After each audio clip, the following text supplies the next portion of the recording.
I got this super cute phone case from UColor and I'm going to put it on and see how it fits and see how it works. I just opened it up and I really like it because it comes with an installation cleaning kit.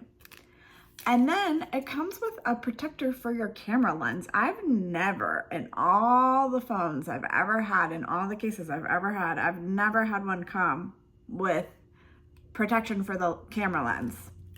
And then this is the case itself. This is what's sold me on it. I do not like carrying a purse, so I like how you can put your credit cards and your ID in here. It has 2 slots, one for your ID, one for your credit card or cash, what have you. And then lastly, it's pretty cool because usually you get one or the other. You don't get a case with both. This also has the ability for MagSafe right here, so you can charge it using your MagSafe rather than having to plug in at the bottom.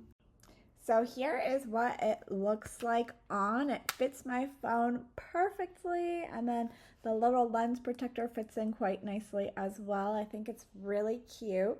Now the last thing to do is test it and see if it actually works with the MagSafe. Here is my MagSafe charger. Good to go.